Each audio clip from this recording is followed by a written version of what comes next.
Hi friends, welcome back to my channel. మీరు కనుక నా ఛానల్ ఫస్ట్ టైం చూస్తున్నారా అయితే సబ్స్క్రైబ్ చేసుకోండి. అలాగే పక్కన ఉన్న బెల్ ఐకాన్ని క్లిక్ చేసేయండి ఫ్రెండ్స్. ఈరోజు ఎపిసోడ్ అయితే సూపర్గా ఉండబోతుంది. ఎక్కడ స్కిప్ చేయకుండా మొత్తం చూడండి ఫ్రెండ్స్, అప్పుడే మీరు ఎంజాయ్ చేయగలుగుతారు. నచ్చినట్లయితే ఒక్క చిన్న లైక్ ఇచ్చి ఎంకరేజ్ చేయండి. ఇక ఎపిసోడ్లోకి అయితే వెళ్ళిపోదాం. ఎపిసోడ్ స్టార్ట్ అవగానే ఇక కావ్య మార్నింగ్ లేస్తుంది. రాత్రి ఇక రాజ్ చేసిన పనికి ఇక ఆలోచనలో పడుతుంది కావ్య. ఎవరైనా నిజంగా ఒక మనిషితో వేరే అక్రమ సంబంధాలు ఉంటే అసలు భార్యకి తెలియకుండా చాలా జాగ్రత్త పడతాడు. అలాంటిది నా కళ్ళ ముందే ఇక ఆ అమ్మాయితో మాట్లాడుతూ కావాలని గుచ్చి నేను చూస్తున్నప్పుడల్లా కవ్విస్తున్నట్టు మాట్లాడుతున్నారు అంటే ఈయన కావాలనే నా దగ్గర నటిస్తున్నారు. అంటే నేను ఇక ఈయనని అనుమానించి ఈయన దగ్గర నుంచి దూరంగా వెళ్ళిపోవాలని ప్లాన్ వేసినట్టున్నారు అని చెప్పి అనుకుంటుంది కావ్య. పెళ్ళైనప్పటి నుంచి ఇప్పటి వరకు ఎప్పుడు కూడా ఇలా ప్రవర్తించలేదు, కానీ ఈ మధ్య ఈ రకంగా ప్రవర్తిస్తున్నారు అంటే ఖచ్చితంగా ఇక నన్ను వదిలించుకోవాలని డిసైడ్ అయ్యారు. అందుకే ఏ కారణం తెలియక ఖచ్చితంగా ఈ విధంగా చేస్తే నేను ఖచ్చితంగా ఈయనని నిలదీసి ఇక ఈయన నుంచి వదిలేసి వెళ్ళిపోతానని బాగా ప్లాన్ చేశారు అని చెప్పి ఒక క్లారిటీ అయితే వస్తుంది కావ్యకి. ఇక వెంటనే వంటగదిలోకి ఇక వచ్చేస్తుంది. ఇక అనామిక అయితే మనసులో తను ఎప్పుడు కూడా కళ్యాణ్కి దగ్గర అవ్వకుండా దూరంగానే ఉంటూ ఇక నా చేతుల్లోకి ఈ ఇంటి బాధ్యత అంతా వచ్చి ఇక కళ్యాణ్కి ఆఫీస్లో రాజస్థానం కావాలి అని చెప్పి మనసులో అనుకొని ఈ రెండు జరిగితే అప్పుడైతే నేను ఇక కళ్యాణ్కి దగ్గర అవుతాను, లేదంటే ఇక కళ్యాణ్ నేను ఈ విధంగానే ఉంటాం, నా చేతికి పవర్ ఆఫ్ పట్టా వచ్చే వరకు ఇలానే ఉంటాను అని చెప్పి మనసులో అనుకుంటూ ఉంటుంది. ఇక శోభనం అని చెప్పి చాలా సంతోషపడిన కళ్యాణ్కి ఒక్కసారిగా నీళ్లు చెల్లినట్టు అవుతుంది. ఇక కావాలని ఇక 3 రోజులు సాకు చెప్పి దూరంగా ఉంటుంది అనామిక. కళ్యాణ్ మాత్రం పాపం ఇక బాధపడుతూ ఏమీ చెయ్యలేక ఎవరికి చెప్పుకోలేక అనామిక చెప్పినట్టుగానే ఇక అలానే ఉండిపోతాడు. అనామిక మాత్రం కళ్యాణ్ని ప్రేమించకుండా కళ్యాణ్ వెనకాల డబ్బును చూసి ప్రేమించింది కాకుండా కళ్యాణ్ ఇంకా నమ్మిస్తూ మోసం చేస్తూ వస్తుంది. ఇక కావ్య ఫ్రిడ్జ్ ఓపెన్ చేసి చూసేసరికి పాలు చాలా తక్కువగా ఉంటాయి. ఇక వెంటనే పాలు కాచి ఒక 2-3కి టీని చేసి ఇక తీసుకొని వచ్చి ఇందిరాదేవికి అక్కడే ఉన్న ఇక అపర్ణకి, సుభాష్కి, ఇక ప్రకాశానికి ఇస్తూ ఉంటుంది. ఇక ఇంతలో దానిలక్ష్మి కొడుకు కోడలు ఇద్దరు కూడా మంచిగా మొదటి రాత్రి గడిచిందని చాలా సంతోషంగా ఇక దిగుకుంటూ వీళ్ళిద్దరికీ మంచిగా టీ కానీ కాఫీ కానీ పెట్టి ఇవ్వాలి అని చెప్పి వస్తుంది. ఇక తీరా చూసేసరికి అక్కడ పాలు కనిపించవు. ఇక వెంటనే కావ్య మీద పడుతుంది. ఏంటి కావ్య, ఏంటిది? నువ్వు ఇక అందరికీ టీ పెట్టేదానివి కదా, ఇప్పుడేంటి స్పెషల్గా నలుగురికి పెట్టి ఊరుకున్నావు? ఇదేం బుద్ధి నీకు? అంటే ఆఫీస్కి వెళ్ళినంత మాత్రాన ఇంటి బాధ్యతలు ఇంటి పనులు సగం చేసి వదిలేద్దాం అనుకుంటున్నావా? అదేమీ కుదరదు. నువ్వు ఆఫీస్కి వెళ్తున్నావంటే ఆ టైం అంతా కూడా అక్కడే ఉంటున్నావు, మరి ఇంటి పని అంతా ఎవరు చేస్తారనుకుంటున్నావు? నేను నా కొత్త కోడలు చేస్తామా ఏంటి అని చెప్పి గట్టిగా ఇక కావ్య మీద పడుతుంది ఇంకా దానిలక్ష్మి. ఇక అపర్ణ వెంటనే వచ్చి, దానిలక్ష్మి ఏంటి పొద్దున్నే మొదలు పెట్టావా? ఎంతసేపు ఎప్పుడు చూసినా ఏదో ఒక రభస జరగాల్సిందేనా? కావ్య ఏం తప్పు చేసింది? ఎందుకు అంత గట్టిగా అరుస్తున్నావు? టీ కావాలంటే పెట్టుకోవచ్చు కదా, అయినా కావ్య చేత వంట తినను అని చెప్పి శపథం చేశావు. ఇప్పుడు కావ్యని టీ పెట్టలేదని నిలదీస్తావేంటి అనగానే, అది కాదు అత్తయ్య గారు, నిజానికి నేను అందరికీ పెడదామని అనుకున్నాను, కానీ పాలు లేవు, ఫ్రిడ్జ్లో చూసేసరికి పాలు లేవు, అందుకే ఇక నేను ఆ కొంచెం పాలతోనే టీని పెట్టాను అని చెప్పి అంటుంది. ఇదేంటిది, పాలు లేకపోవడం ఏంటి? ఇంత పెద్ద ఇంట్లో కనీసం పాలు ఉన్నాయా లేవా, వెజిటబుల్స్ ఉన్నాయా లేవా అని వెతుక్కోవాల్సిన పరిస్థితి వచ్చిందా అని చెప్పి అపర్ణ అనగానే ఇక వెంటనే ఇక అక్కడే ఉన్న ఇందిరాదేవి అంటుంది, ఎందుకే అరుస్తున్నారు ప్రతిదానికి? ఇక కావ్య ఉండటం వల్ల ఇంట్లో ఏమైపోయినా ఏం కాకపోయినా వెళ్ళి కూరగాయలు అయిపోతే కూరగాయలు ఏది కావాలంటే అది తీసుకొచ్చేది.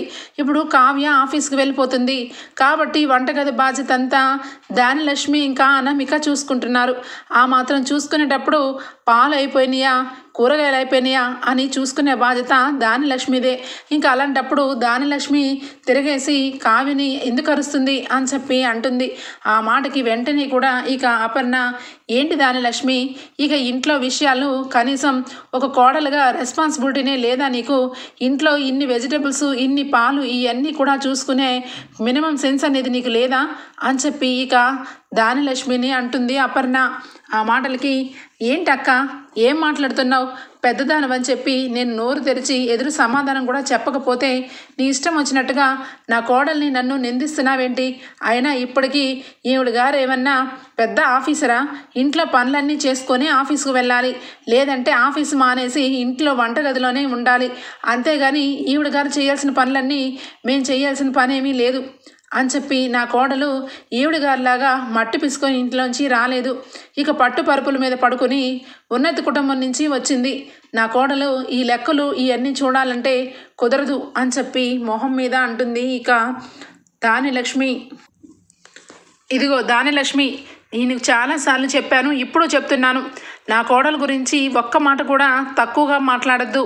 నా కోడలు ఈ అపర్ణాదేవికి, ఈ దుగ్గరాల వారి ఇంటికి మొట్టమొదటి ఇంటికొచ్చిన కోడలు.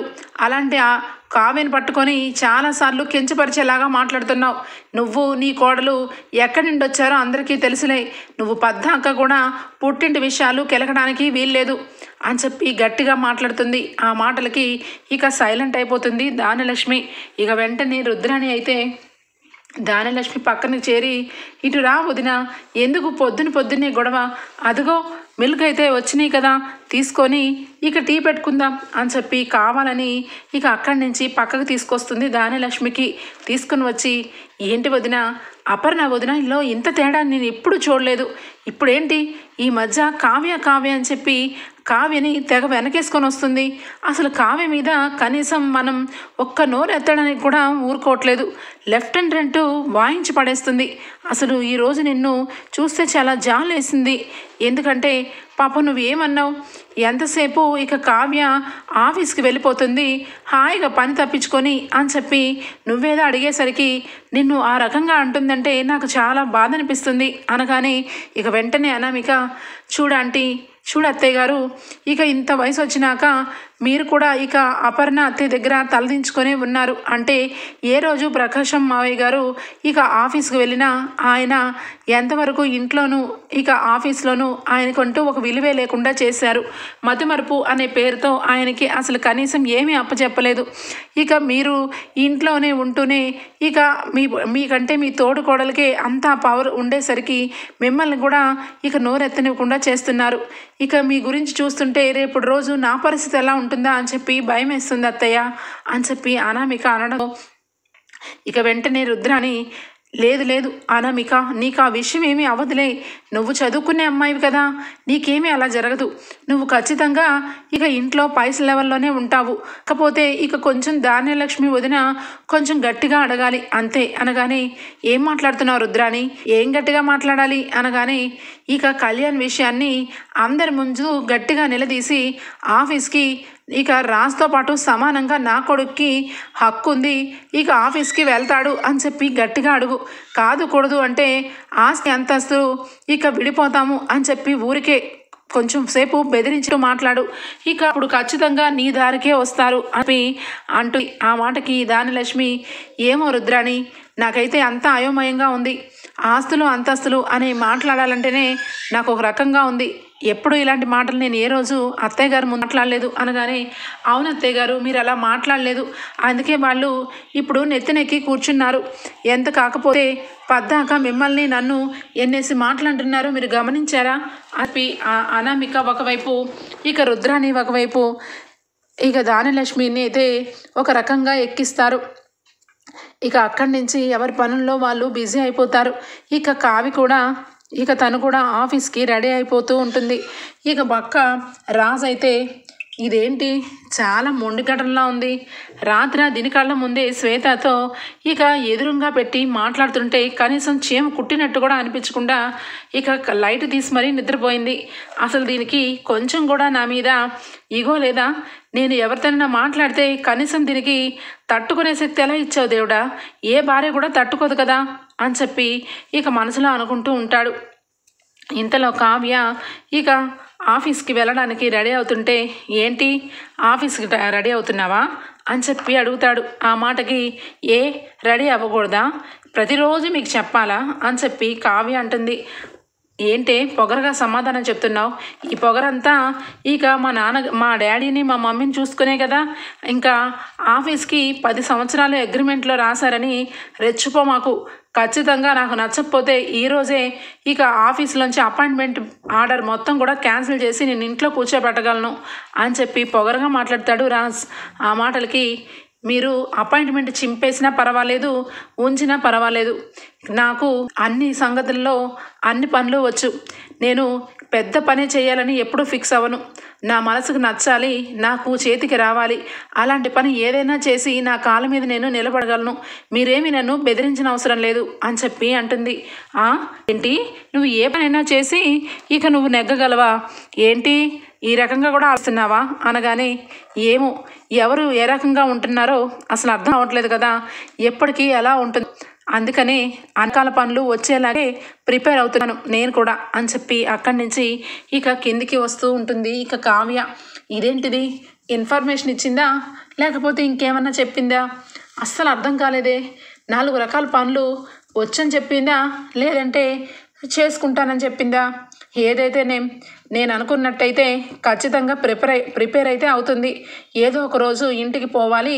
ఇంటికి వెళ్ళినాక ఖచ్చితంగా ఇక్కడ ఆఫీస్ మానేసి తన తాహతకు తగ్గట్టుగా తన వర్క్ చేసుకుంటానని చెప్పింది, అంతే అని చెప్పి ఇక మనసులో అనుకుంటాడు రాజ్. ఇక కావ్య కిందికి వస్తూ ఉంటే ఇక హాల్లో అందరూ ఉంటారు. ఇక నేను ఆఫీస్కి వెళ్తున్నాను అత్తయ్య గారు అని చెప్పి చెప్తుంటే, ఆగు కావ్య అని చెప్పి అంటుంది. ఏంటి అత్తయ్య గారు అనగానే చేతిలోంచి ఇక తాళాలు తీసి, ఇదిగో ఈ ఇంటి బీరువా తాళాలు, ఇక నుంచి ఈ ఇంటికి సంబంధించిన విషయాలన్నీ కూడా చూసుకునే అధికారం నీకు ఇస్తున్నాను. ఈ ఇంటి పెద్ద కోడలుగా నా కోడలుగా నీకు నేను నా స్థానాన్ని కల్పిస్తున్నాను. ఈ ఇంట్లో ఎవరు ఏది కావాలన్నా నీ దగ్గరికే రావాలి, నువ్వే ఈ ఇంటికి పెద్దవి అని చెప్పి అంటుంది. అదేంటి అత్తయ్య గారు అనగానే, మాట్లాడద్దు, నువ్వు ఈ ఇంటికి అందరూ కూడా ఏది సహాయం కావాలన్నా, ఏ వస్తువు కావాలన్నా, ఏ నిర్ణయం తీసుకోవాలన్నా ఫస్ట్ నిన్ను అడిగే చెయ్యాలి. ఆ అధికారం నేను ఈ ఇంటి కోడలుగా నీకు ఇస్తున్నాను, ఇదిగో తాళాలు అని చెప్పి ఇస్తుంది. ఇక ఇంటి తాళాలు ఇక అపర్ణ అయితే కావ్యకి ఇస్తుండటం ధాన్యలక్ష్మి, రుద్రాని, అనామిక చూసి ముగ్గురు కూడా షాక్ అయిపోతారు. ఇక ఇంటి తాళాలు కావ్య ఉద్దత్తయ్య గారు అనగానే, ఏంటి నా మాటకే ఎదురు చెప్తున్నావా, తాళాలు తీసుకో అని చెప్పి వెంటనే చేతిలో పెడుతుంది. ఇక తాళాలని తీసుకుంటుంది కావ్య. అనామిక మొహం అయితే మాడిపోతుంది. ఇదేంటిది, నేను ఇక ఈ ఇంటిని ఏలాలనుకొని ఇక డబ్బుకి రారాజుగా నా భర్త ఉండాలని ఎన్నో కలలు కానీ ఫస్ట్ నైట్ని కూడా క్యాన్సిల్ చేసుకున్నాను.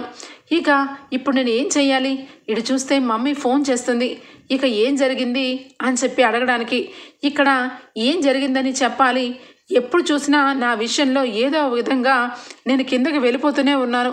ఈ కావ్య ఎస్ఎస్సి చదివిందో లేదో ఇక ఆఫీస్కి వెళ్ళిపోతుంది. ఈ ఇంటికి మగటం లేని మహారాణిలాగా తాళాల గుర్తుతో సహా ఇక తీసుకుంది. అసలు ఈ కావ్య ఎంత తెలివైంది, ఎప్పుడు చూసినా ఏదో సాఫ్ట్గా ఉంటుంది కదా అని చెప్పి అనుకున్నాను, కానీ ఫుల్గా మాయ చేసింది. అత్తయ్య గారు ఎప్పుడు చూసినా కస్సు బుస్సు అని చెప్పి తిరిగే మనిషిని పట్టుకొని ఇక గుప్పెడిలో పెట్టుకుంది. ఎప్పుడు లేని ఇక అపర్ణ అత్తయ్య కూడా ఇక కావ్యకి ఇక సెల్యూట్ చేసేలాగా చేసుకుంది అని చెప్పి కోపంతో చూస్తూ ఉంటుంది అనామిక. ఇక అప్పుడే కళ్యాణ్ అయితే కిందకి వచ్చి, అబ్బా సూపర్, అదిరిపోయింది పెద్దమ్మ, చాలా మంచి నిర్ణయం తీసుకున్నావు. ఇక కావ్య వదినకైతే ఇంట్లో అన్ని విషయాల్లోనూ ఇన్వాల్వ్మెంట్ ఉంది. ఏ విషయాన్ని ఏది అడిగినా టకా చెప్పేస్తుంది. ఇటు వంటగది విషయమే అవ్వచ్చు, అటు గార్డెన్ విషయమే అవ్వచ్చు, ఇంట్లో ఇక ఏ లెక్కలైనా అవ్వచ్చు, ఆఫీస్లో ఏ వర్క్ అయినా అవ్వచ్చు, ఆల్రౌండర్ మా వదిన అని చెప్పి ఇక పొగిడేస్తూ ఉంటాడు కళ్యాణ్. ఇక మాటలకి ఇక కావ్య ఏమీ చేయలేక సైలెంట్గా ఊరుకోండి కవి గారు అని చెప్పి అంటూ ఉంటే ఇక వెంటనే అవునవును మీ వదిన ఆల్రౌండరే కానీ మీరు జీరో అయిపోతున్నారు కదా అని చెప్పి అంటుంది ఇక అనామిక. ఏం మాట్లాడుతున్నావు అనామిక అని చెప్పి అంటుంది ఇక దానిలక్ష్మి. సారీ ఇక అపర్ణ. ఏంటి నా కోడల్ని ఇక ఎందుకు తిడుతున్నావు? నా కోడలు అన్ని దీంట్లో తప్పే ఉంది. నా కొడుకు అమాయకుడిని చేసి ఇంట్లో వాడికి ఏ ఉద్యోగం సద్యోగం లేకుండా ఇంట్లోనే ఉంచుతున్నారు. నా భర్తకి ఇక మతిమరుపు ఉందని తెలిసి నా భర్త ఏమి చేయలేడని మీ ఆగడాలు చాలా ఎక్కువగానే ఉంటున్నాయి. నీ తర్వాత ఇక ఈ ఇంటికి వచ్చిన రెండో కోడల్ని అలాంటి నాకు కనీసం కొంచెం కూడా మర్యాద లేకుండా ఈ ఇంటి విషయాలన్నీ కూడా కావ్య చేతికి పెట్టావు. అది ఎంతవరకు కరెక్టు అని చెప్పి గట్టిగా నిలదీస్తుంది ఇక దానిలక్ష్మి మాటలకి ఇక అపర్ణ నిదిగో దానిలక్ష్మి తెలియనట్టుగా మాట్లాడద్దు. ఈ ఇంటికి మన వంశాచారం ప్రకారం ఇంటికి పెద్ద కోడలే ఈ ఇంటికి ఏదైనా అధికారం. అది నీకు తెలుసు. ఇప్పుడు నా కోడలు కూడా ఈ ఇంటికి పెద్ద కోడలు. అందుకే నేను తన చేతికి తాళాలు ఇచ్చాను అనగానే అదేంటక్క ఇప్పుడు మనకి ఏమంత వయసు అయిపోయింది, నీ కోడల చేతిలో బాధ్యతలు పెట్టావు అనగానే వయసు గురించి కాదు, ఈ వయసు నుంచి వాళ్ళకంటూ ఒక బాధ్యత అప్పచెప్తే మన వయసు వచ్చేసరికి వాళ్ళు కూడా ఇక ఇంటిని ఎలా చూసుకోవాలి, ఎక్కడ తప్పులు జరుగుతున్నాయి అన్నీ కూడా వాళ్ళకి అర్థమవుతాయి. ఇప్పుడు నా కోడల చేతికి తాళాలు ఇస్తే నీకు నామోషిగా ఉందా? నీకేమన్నా కావాలి అని అడగాలంటే ఇంకా గిల్టీగా ఫీల్ అవుతున్నావా? ఎందుకు నీకు అంత మనసులో బాధ కలుగుతుంది? కావ్యకి నేను అధికారం ఇస్తే అని చెప్పి అడగగానే ఇక వెంటనే లేదు, నువ్వు ఏమన్నా చెయ్యి, నీ కోడల్ని ఏమన్నా చేసుకో, కానీ నా కోడల్ని కొడుకుని తక్కువ చేస్తే మాత్రం నేను ఊరుకోను. నా కొడుకు విషయంలో మీరందరూ కలిసి కుట్ర చేస్తున్నారు. నా కొడుకు ఆఫీస్కి వెళ్లకుండా వాడు అమాయకంగా ఇంట్లో ఉంటే వాడికి 4 మంచి మాటలు చెప్పి ఆఫీస్కి పంపించాల్సింది పోయి నీ కోడల్ని నీ కొడుకుని నువ్వు చాలా ఇక వాళ్ళని ఒక మహారాణి మహారాజులాగా చూస్తున్నావు. మరి నా కొడుకు పరిస్థితి ఏంటి అని చెప్పి అడుగుతుంది. అది నీ కొడుక్కి అడుగు, లేదంటే నీ భర్తకి అడుగు, అంతే. నీ ఎదురుగా అత్త మామలు కూడా ఉన్నారు, వాళ్ళని అడుగు. నన్నెందుకు అడుగుతున్నావు నువ్వు? అయినా నీ కొడుకేమీ చంటి బిడ్డ కాదు. వాడికి ఏది ఇంట్రెస్టో దానివైపే ఉంటాడు. వాడికి ఆఫీస్కి రావడానికి ఇష్టం ఉంటే రాజ్ చెప్పేదేముంది, దర్జాగా ఆఫీస్కి బయలుదేరమని చెప్పు, లేదంటే లేదు. అంతేగాని ప్రతిసారి వచ్చి ఇక నా ముందొచ్చి మాట్లాడడం కాదు. నువ్వు మాట్లాడాలి అనుకుంటే నీ కొడుకుతో మాట్లాడు, అంతే. ప్రతిసారి నన్ను ఈ విధంగా అర్పించద్దు దానిలక్ష్మి అని చెప్పి సీరియస్గా అపర్ణ అక్కడి నుంచి వెళ్ళిపోతుంది. ఇంకా ఇక్కడ చూస్తే అప్పు అయితే ఇక మనసు పూర్తిగా పోలీస్ని అవ్వాలి అని చెప్పి ధ్యేయంగా అనుకుంటుంది. ఇక అదే విషయాన్ని కృష్ణమూర్తికి అలాగే కనకానికి కూడా చెప్పేస్తుంది. ఇంకా ఎప్పటి నుంచే నువ్వు పోలీస్ అవ్వాలని నిశ్చయించుకున్నావు అని చెప్పి కనకం అడగగానే నిన్నటి నుంచేనమ్మా అని చెప్పి అంటుంది. బాగుంది, నిన్నటి నుంచి ఇక రోజుకొకటి అనుకుంటూ పోతావా ఏంటి అనగానే లేదు నాయన, నేను నిన్న ఒక పసిపిల్లని కాపాడాను.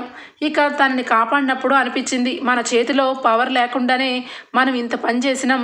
ఇక నా చేతికి పవర్ వస్తే నేను ఇంకా ఎంత మంచి పని చేస్తానో అని చెప్పి నాకు ఒక పోలీస్ ఆఫీసర్ అవ్వాలని నా మనస్ఫూర్తిగా నాకు అనిపిస్తుంది నాయన అని చెప్పి అనగానే ఇక వెంటనే పోలీస్ అవ్వడం ఏంటి, పోలీస్ ఏంటి, మంచిగా హాయిగా ఏదైనా ఉద్యోగం చేసుకోకుండా ఇది రిస్క్ కదా అని అంటుంది కనకం. లేదు, నేను పోలీస్నే అవుతాను, పోలీస్ చదువుకు సంబంధించిన చదివే చదువుతాను అని చెప్పి అంటూ ఉంటుంది. ఇప్పటికిప్పుడు చదువుకోవాలి అంటే ఇక ఏ తల తాకట్టైనా తీసుకుని వచ్చి పెట్టాలి, ఇప్పుడు డబ్బులు ఎక్కడివి అని చెప్పి కనకం అనగానే అమ్మో కనకం, ఇక నా తల మాత్రం తాకట్టు పెట్టద్దే. ఇప్పటికే నువ్వు ఇల్లు తాకట్టు పెట్టి ఇల్లును ముంచేశావు, ఇప్పుడు మమ్మల్ని కూడా ముంచేద్దాం అనుకుంటున్నావేమో. నువ్వు ఏమి చేయొద్దు, నా కూతుర్ని ఏ రకంగా చదివించుకోవాలో నాకు బాగా తెలుసు అనగానే ఇక వెంటనే ఇక అప్పు అలాగే ఇక కృష్ణమూర్తి నవ్వుతారు. ఇద్దరు అలా నవ్వేసరికి కనకం కూడా నవ్వేస్తుంది. ఇక మనసులో నా కూతురు మనలో మొట్టమొదటిసారిగా ఇక యాక్సిడెంట్ జరిగినాక ఇదే మొదటి నవ్వు. ఇక నిజమే, తన మనసుకి పోలీస్ ఆఫీసర్ అవ్వాలంటే అవ్వని, ఇక ఏది దాన్ని అవ్వాలనుకున్నా కష్టపడి కూలీ నాలి చేసి నా కూతుర్ని ఇక నేను చదివించుకుంటాను అని చెప్పి కనకం కూడా ఇక అనుకుంటుంది. ఇక పోలీస్ అవ్వాలంటే కంపల్సరీ ఇక మనం గట్టిగా ఎక్సర్సైజ్లు అవన్నీ చేసి ఫిట్నెస్గా ఉండాలి అని చెప్పి ఇక వెంటనే కూడా స్టార్ట్ చేస్తుంది అప్పు. పార్క్లో వాకింగ్ జాకింగ్ అన్నీ కూడా మొదలు పెట్టేస్తుంది. ఇక అదే టైంలో ఒక పెద్ద ఆయన ఇక ఒక దగ్గర కనిపిస్తాడు, పరిచయం చేసుకుంటాడు. ఏంటమ్మా ఏంటి నువ్వెందుకు వాకింగ్కి వచ్చావు అని చెప్పి అన్ని వివరాలు అడిగితే, నాకు పోలీస్ అవ్వాలని చాలా పెద్ద కోరికగా ఉంది, నేను పోలీస్ అవ్వాలని ఫిట్నెస్గా ఉండాలని వాకింగ్ చేస్తున్నాను, మీరు ఇక జారిపోతుంటే నేను పట్టుకున్నాను, ఇక మిమ్మల్ని తీసుకొని వెళ్ళి ఇక ఎక్కడైనా క్యాబ్లో ఎక్కించమంటారా, హెల్ప్ చేయమంటారా అని చెప్పి అడుగుతూ ఉంటే, లేదమ్మా నేను వెళ్ళగలను అని చెప్పి అంటూ ఉంటాడు. ఇక మరుసటి రోజు నుంచి రోజు కూడా ఆ పెద్ద ఆయన అలాగే అప్పు రోజు కూడా వాకింగ్లో కలుసుకుంటూ ఉంటారు. ఇక ఒకరోజు పెద్ద ఆయన నడుచుకుంటూ వెళ్తూ ఉంటే ఇక చేతిలో ఉన్న ఇక పర్సుని ఒక దొంగ కొట్టుకొని తీసుకొని పారిపోతూ ఉంటాడు. ఇక వెంటనే అప్పు అయితే ఇక దొంగ వెనకాల సగం దూరం పరిగెడుతుంది. ఇంకా సగం దూరం ఇక దొరకని పరిస్థితిలో ఇక వెంటనే చేతిలో ఒక స్టిక్ లాంటిది ఉంటుంది. ఇక ఆ పక్కన ఉన్న ఆయన్ని ఇక స్టిక్ను తీసుకొని ఒక్కసారిగా ఇసిరి కొడుతుంది. వాడి కాళ్ళకి తగిలి దెబ్బకి కింద పడిపోతాడు. ఇక వెంటనే వెళ్ళి ఇక పోలీసులు ఏ రకంగా ఒక మనిషి దగ్గర నుంచి వస్తువు తీసుకునేటప్పుడు ఏ విధంగా కొడతారో సేమ్ అదే విధంగా ఇక దొంగను కొట్టి, ఏరా కనీసం నీకు కొంచెం కూడా బుద్ధి లేదా ఏంటి, ఇంత పెద్ద ఆయన దగ్గర పర్సు కొట్టేస్తావా అనగానే, అయ్యో అక్క నాకు ఆకలి అక్క, ఆకలికి నేను ఏం చెయ్యాలో తెలియలేదు, అందుకే నేను ఇక ఇక ఏం చెయ్యాలో తెలియక పర్సు కొట్టేశాను అనగానే, ఆకలి అయితే ఇట్రా నీకు ఏదైనా టిఫిన్ కావాలని అడుక్కో, అంతేగాని వేరొకరు పర్సు తీయడం ఏంట్రా అని చెప్పి కొట్టి ఇక ఒక దగ్గరకు తీసుకొని వచ్చి బండి దగ్గర ఇడ్లీలని పెట్టిస్తుంది. ఇడ్లీలు తిన్నాక, బాగా సృష్టిగా తిన్నావు కదా, ఇది అరిగేలాగా కష్టం చెయ్యి, కష్టం తగ్గ ప్రతిఫలం వస్తుంది, అంతేగాని వేరొకరి డబ్బుతో కాదు అని చెప్పి గట్టిగా వాడికి వార్నింగ్ ఇస్తుంది. ఇక అదంతా చూసినా ఇక్కడ అక్కడే ఉన్న ఆ పెద్ద ఆయన వెంటనే కూడా అప్పుని, నువ్వు చిన్నపిల్లవైనా చాలా మంచిగా న్యాయంగా కనిపిస్తున్నావు, అసలు నువ్వు పోలీస్ ఆఫీసర్ ఎందుకు అవ్వాలనుకుంటున్నావు అనగానే తన మనసులో ఉన్న బాధని ఇక అన్ని విషయాలు తనతో షేర్ చేసుకుంటుంది. ఇక వెంటనే, సరే అయితే నువ్వు పోలీస్ అయిపోయావు అని చెప్పి అనగానే, ఏంటి ఏం మాట్లాడుతున్నారు అనగానే, నేను ఇన్ని రోజు నుంచి రోజు కలుస్తున్నాను, కనీసం నేను ఏం చేస్తాను అన్నది నువ్వు ఒక్కసారైనా అడిగావా అనగానే, అవునా మీరు ఏం చేస్తారు అంకుల్ అనగానే, నేను ఒక పెద్ద పోలీస్ ఆఫీసర్ని, ఒకప్పుడు నేను కూడా నీలాగే ఉండేవాడిని, ఏదైనా ఎక్కడైనా అన్యాయం జరిగినా ఇక వాళ్ళని వెళ్ళి చావ కొట్టి వాళ్ళ నోట్లోంచి నిజం తెప్పించేవాడిని, ఇక న్యాయానికే ఇక నేను ఎప్పుడు న్యాయం వైపే ఉండేవాడిని, అందుకే నాకు పోలీసుగా చాలా పెద్ద పోస్టే నాకు వచ్చింది, ఇక ఆ పోలీసుని కాస్త పై ఆఫీసర్లుగా మారి చివరికి రిటైర్మెంట్ స్టేజ్లోకి వచ్చాను అని చెప్పి చెప్పడంతో, అవునా సార్ మిమ్మల్ని కలవడం నా అదృష్టం అని చెప్పి అప్పు అంటూ ఉంటే, ఇక నిన్ను ఖచ్చితంగా నేను పోలీస్ ట్రైనింగ్కి పంపిస్తాను, దానికి కొంత డబ్బు ఖర్చు అవుతుంది, ఆ డబ్బులు కొంచెం రెడీ చేసుకుంటే ఇక నువ్వు ఖచ్చితంగా పోలీస్ ట్రైనింగ్లో నెగ్గుతావు, ఇక నిన్ను ఖచ్చితంగా పోలీసుగా మీ అమ్మ వాళ్ళు చూస్తారు, ఎందుకంటే నీలో ఆ పోలీస్ లక్షణాలు కరెక్ట్గా కనిపిస్తున్నాయి అని చెప్పి అన్నీ కూడా చెప్తాడు. ఇక తను పోలీస్ ఆఫీసర్ అవడానికి ఆ అంకుల్ హెల్ప్ చేయడం కోసం ఇక మనసులో అయితే అప్పు చాలా బాగా హ్యాపీగా ఫీల్ అవుతుంది. సరే అంకుల్ నేను రేపే ఇక ఆఫీస్కి వస్తాను అని చెప్పి ఇక ట్రైనింగ్ క్లాసులకి అటెండ్ అవుతుంది అప్పు ఆ విధంగా పోలీస్ ట్రైనింగ్ క్లాసులకి రోజు వెళ్తూ ఉంటుంది. తన మనసులో ఇక కళ్యాణ్ గురించి మెల్లమెల్లగా మర్చిపోతూ ఇక ఒక ధ్యేయంగా రోజు కూడా పోలీస్ ట్రైనింగ్ తీసుకుంటూ ఉంటుంది అప్పు. ఇక ఇక్కడ చూస్తే దానలక్ష్మి, అనామిక, రుద్రాణి ముగ్గురు కూడా ఇక కావ్యకి ఇంటి అధికారం ఇవ్వడం వల్ల ముగ్గురు కలిసిపోతారు. ఇక ఏదో రకంగా కావ్యని ఈ ఇంట్లో నుంచి బయటికి పంపించేయాలి. కావ్య ఈరోజు ఇక తాళాలు తీసుకుంది, రేపు రోజు ఆస్తి కూడా ఇక వదిన రాసేస్తుంది, అప్పుడు మా గతి ఏంటి అని చెప్పి ఇక కావ్య మీద గ్రడ్జిని పెంచుకుంటుంది దానలక్ష్మి. ఇక మరోవైపు అనామిక అయితే వాళ్ళ అమ్మవారితో ఫోన్లో మాట్లాడుతూ ఉంటుంది. బేబీ ఏమైంది బేబీ, ఫోన్ చేస్తుంటే ఎత్తట్లేదేంటి అనగానే, మమ్మీ నేను ఫోన్ దగ్గర లేను, నేను కిందకి వచ్చాను, ఇది చాలా చిరాగ్గా మాట్లాడుతూ ఉంటుంది. ఏమైంది బేబీ, ఎందుకు అట్లాగా ఉన్నావు? ఈ కొంప తీసి కార్యక్రమం అయిపోయిందా ఏంటి అనగానే, చాచా అదేమి కాలేదమ్మా, నేను చెప్పేది వేరే విషయంలో విసుగొస్తుంది అనగానే, ఏ విషయం బేబీ చెప్పు, నాతో చెప్తే నీకు మంచి సలహా ఇస్తాను కదా అనగానే, ఇక కావ్యని ఇంట్లో అందరికీ ఇక పెద్ద మనిషిగా ప్రమోట్ చేశారు ఆ అత్తయ్య, ఆ అపర్ణ అత్తయ్య అనగానే, ఏం చెప్తున్నావు అర్థం అవట్లేదు అనగానే, ఆ కావ్యని కనీసం ఇంట్లో వాళ్ళు ఎప్పుడు కూడా ఒక కోడల కిందే చూడని ఇక ఆ అపర్ణ అత్తయ్య ఈరోజు స్వయంగా తాళాలను తీసుకొని ఆమె చేతికిచ్చి ఈ ఇంట్లో ఏది కావాలన్నా ఆవిడ గారిని అడుక్కోవాలట, ఆవిడే ఇక నుంచి ఇంటి పెద్దరికం అంట, అన్ని విషయాలు ఇక ఆమె చేతిలో బాధ్యత అంతా పెట్టారు. ఇక ఇటు చూస్తే రోజు ఇక పొద్దున్నే టింగురంగమని తయారైపోయి ఆఫీస్కి వెళ్ళిపోతుంది. నేనేమో వంటగదిలో మలమల మాడిపోతున్నాను.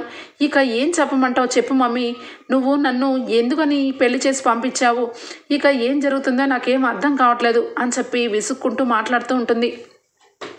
ఇక ఆ మాటలన్నీ కూడా వింటూ ఇక ఇద్దరు మాట్లాడుకుంటూ ఉంటే ఇక వాళ్ళ మమ్మీ, సరే కానీ కళ్యాణ్ ఇక ఆఫీస్కి వెళ్ళే ప్రయత్నం చేస్తున్నాడా లేదంటే ఇక ఇంట్లోనే ఉంటున్నాడా అనగానే, అబ్బో మీ అల్లుడు గారి గురించి ఇక నువ్వేం మాట్లాడతావులే, ఆయన గారు కవిత్వాల పిచ్చితో కవిత్వాలు రాసుకుంటూనే ఉంటాడు, ఇక ఆయనకు సంబంధించిందంతా కూడా ఎవరు ఏమైపోయినా పర్వాలేదు, ఆయన మాత్రం ఇక ఆఫీస్కు వెళ్ళడంట, ఆయన పూర్తిగా ఎప్పుడైనా వర్క్ ఉంటే తప్పించి నేను వెళ్ళను అని చెప్పి నా మొహం మీద చెప్పారు అని చెప్పి ఇక కళ్యాణ్ గురించి మాట్లాడుతూ ఉంటుంది. ఇక వెంటనే కూడా అదే టైంలో కళ్యాణ్ అయితే అటువైపుగా వస్తూ ఉంటాడు. ఇక కళ్యాణ్ రావడం చూసుకోకుండా, ఏంటి మమ్మీ నాకు ఈ శిక్ష, నేను డబ్బు కోసం ఇక ఈ ఆస్తి అనుభవించడం కోసం పెళ్లి చేసుకుంటే కనీసం నా చేతుల్లో చిల్లి గవ్వలు కూడా ఉండట్లేదు, ఇటు చూస్తే నా భర్త కళ్యాణ్ ఏమో ఇంట్లోనే నా కొంగు పట్టుకొని తిరుగుతున్నాడు, ఏం చేయమంటావు చెప్పు అని చెప్పి అంటూ ఉంటే ఇక మొత్తం కూడా కళ్యాణ్ అయితే వింటాడు. అంటే ఈ డబ్బుని అనుభవించడానికి ఈ అంతస్తుల్లో నిద్రపోవడానికి వచ్చింది తప్పించి నా మీద ప్రేమ కాదనమాట అని చెప్పి మనసుని చాలా బాధ పెట్టుకుంటాడు. ఇక కళ్యాణ్ మనసు చాలా బాధగా ఉన్నప్పుడు ఒకప్పుడు నాకు బ్రో ఉండేది, బ్రో నా మనసులో ఉన్న బాధనంతా తీసేసేది, ఏదో రకంగా బ్రోకి ఫోన్ మాట్లాడాలి, బ్రోని చూసి చాలా రోజులు అయిపోయింది అని చెప్పి మనసులో అనుకుంటాడు కళ్యాణ్. ఇక ఏదో రకంగా ఈరోజు ఖచ్చితంగా ఇక అప్పు గ్రౌండ్స్కి వెళ్ళాలి, అప్పుని చూడాలి, తను నాతో మాట్లాడకపోయినా అట్లీస్ట్ కనీసం దూరం నుంచైనా చూసి రావాలి అని చెప్పి కళ్యాణ్ అయితే ఇక గ్రౌండ్స్కి బయలుదేరుతాడు. ఇక మరొక వైపు ఇక రాజు అయితే కావ్యని ఇక ఖచ్చితంగా ఈరోజైతే నా మొహం మీదే నీకు అసహ్యం వేసేలాగా చేస్తాను, ఇక నన్ను నువ్వు జన్మలో నాతో కలిసి ఉండను అనేలాగా నేను చేయకపోతే చూడు నా పేరు రాజ్ కాదు అని చెప్పి ఇక వెంటనే కూడా కావ్య రావడంతో ఇక శ్వేత ఫోన్ చేసిందని చెప్పి, శ్వేత ఏం జరిగింది శ్వేత, ఇప్పుడే వస్తున్నాను, నాకు నిన్ను చూడాలనిపిస్తుంది శ్వేత అని చెప్పి శ్వేతతో మాట్లాడుతున్నట్టు ఇక ఎవరు ఫోన్లో లేకపోయినా మాట్లాడి ఇక చాలా విధాలుగా మాట్లాడి ఐ లవ్ యూ శ్వేత అని చెప్పి అంటాడు. ఆ మాటలు ఇక చెవులో పడతాయి కావ్యకి. ఇక ఒక్కసారిగా షాక్ అయిపోయి కళ్ళ వెంట నీళ్ళు వస్తాయి. ఇప్పటి వరకు ఈయన ఏదో చేస్తున్నాడు, కావాలని నన్ను బాధ పెట్టడానికి చేస్తున్నాడని అనుకున్నాను, కానీ నిజంగా ఈయన మనసు నిండా శ్వేత ఉందని ఇప్పుడే అర్థమైంది అని చెప్పి మనసుని చాలా బాగా ఇక కావ్యనే చూస్తూ ఉంటే ఇక రాజు అయితే ఇక కారు తీసుకొని బయటికి వెళ్ళిపోతాడు. కావ్య మనసు అయితే చాలా బాధపడుతుంది. ఇక ఈ డబ్బు, ఈ హోదా ఇవన్నీ కూడా ఒకప్పుడు నాకు లేవు, కానీ నా మనసంతా చాలా ప్రశాంతంగా ఉండేది.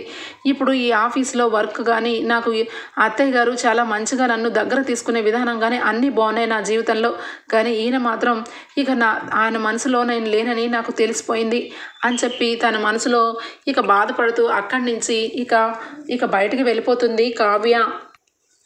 ఇక కావ్య నడుచుకుంటూ బయటికి వెళ్ళిపోతూ ఉంటుంది. ఇక రాజు అయితే ఇక కావ్య ఖచ్చితంగా నా వెనకాల ఫాలో చేసుకుంటూ మొన్నట్లాగే వస్తుంది, ఖచ్చితంగా నేను శ్వేతతో ఇక వేరే విధంగా ఉండాలి అని చెప్పి అర్జెంటుగా ఇక శ్వేత దగ్గరికి వెళ్తాడు. కానీ నిజానికి ఇక రాజ్ కారుని ఫాలో చేసేది రాహుల్.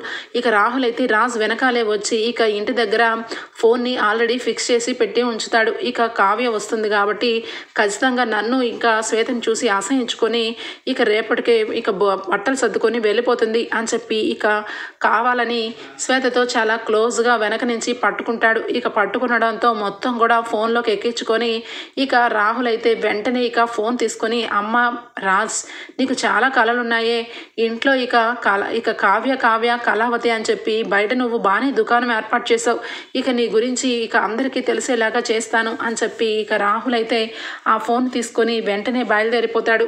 ఇటు చూస్తే కావ్య ఇక ఇంటికి వెళ్లకుండా అటు ఆఫీస్కి వెళ్లకుండా ఇక వెంటనే ఒక గుడికి వెళ్ళి మనసు ప్రశాంతంగా చూస్తూ ఉంటే ఇక అక్కడ పంతులు గారు అంటారు, చాలా రోజులకి కనిపించావమ్మా, నిన్ను చూడాలనిపించినప్పుడల్లా కూడా ఏంటి ఎలా కాంటాక్ట్ అవ్వాలా అనుకున్నాను. ఇక నా కూతురికి నువ్వంటే చాలా ఇష్టం, నీ నాట్యం అన్నా చాలా ఇష్టం. దానికి ఈ మధ్య కాలు కాస్త బెణికింది. డాక్టర్ గారు అన్నారు తనకి భరతనాట్యం అవన్నీ కూడా తనకి ఇష్టం కాబట్టి తనకి ఇష్టమైనవి తన కళ్ళెదుట చూస్తూ ఉంటే ఆటోమేటిక్గా కాలు వస్తాయని అన్నారు. ఇక నువ్వే దేవుళ్లాగా గుడికి వచ్చావు కోసం నా పాప కోసం భరతనాట్యం చేయమ్మా అని చెప్పి అనడంతో ఇక కావ్య లేదండి నేను మరొకసారి చేస్తాను అనగానే లేదమ్మా ఈరోజే చెయ్యాలి అని చెప్పి ఇక పంతులు గారు కావ్యని ఇక గట్టిగా చెప్పేసరికి ఇక కావ్య అయితే ఇక పాపకి భరతనాట్యం వేస్తూ చూపిస్తూ ఉంటుంది. అదే టైంలో రాజ్ అయితే ఇక ఇంటికి వచ్చేస్తాడు. కావ్య ఖచ్చితంగా చూసి ఇంటికి వెళ్ళిపోయి ఉండొచ్చు. అమ్మయ్య ఈరోజు చేసే రచ్చకి ఇక నేను ప్రిపేర్ అయిపోయి ఉండాలి. ఖచ్చితంగా కావ్య అయితే పుట్టింటికి వెళ్ళిపోతుంది. ఇక నా దగ్గర నుంచి పుట్టింటికి వెళ్ళిపోతేనే కావ్య హ్యాపీగా ఉంటుంది. ఎందుకంటే నేను ఎప్పటికీ కావ్యని ప్రేమించలేను అని చెప్పి ఇక మనసులో అనుకుంటూ ఇక కారం తీసుకుంటూ వెళ్తూ ఉంటే ఇక అక్కడ కావ్య ఇక దూరంగా ఏంటి కావ్యలా అనిపిస్తుంది అని చెప్పి దగ్గరికి వెళ్ళి చూసేసరికి కావ్యం చూసి ఒక్కసారి షాక్ అయిపోతాడు రాజ్. ఇక భరతనాట్యం స్పీడ్గా చేస్తూ పాపకి చెప్తూ ఉంటుంది. ఇక అదంతా చూస్తున్న రాజ్ అయితే ఒక్కసారి షాక్ అయిపోతాడు. నేను ఎన్ని రోజుల నుంచో మనస్ఫూర్తిగా ప్రేమించిన ఆ అమ్మాయే కావ్యన నా పక్కన పెట్టుకొని ఊరంతా గాలిస్తున్నాను. కావ్యని నేను ఇంతకాలం మా మనసులో ఉంది కాబట్టి కళావతి మీద ఇంతవరకు చేయి వేయలేదు. అదే కారణం. ఇప్పుడు కావ్య కళావతిగా మారి నా జీవితంలోకి వచ్చిందని తెలిసినాక నేను ఎలా ఊరుకుంటాను అని చెప్పి ఇక వెంటనే కూడా కళావతి అని చెప్పి ఇక వెంటనే ప్రేమగా పరుగు పెడుతూ ఇక రాజ్ అయితే కావ్యని దగ్గరకు వెళ్ళి ఇక సారీ కళావతి నన్ను క్షమించు అని చెప్పి అంటాడు. ఓకే ఫ్రెండ్స్, ఎపిసోడ్ అయితే ఇంతటితో ఎండ్ అయిపోతుంది. రేపటి ఎపిసోడ్లో అసలు కావ్యని ఇక ఏ విధంగా రాజ్ తన భర్తగా యాక్సెప్ట్ చేస్తాడో ఇక తన భార్యగా యాక్సెప్ట్ చేస్తాడో తెలుసుకుందాం friends. Okay friends, bye, take care, thank you for watching.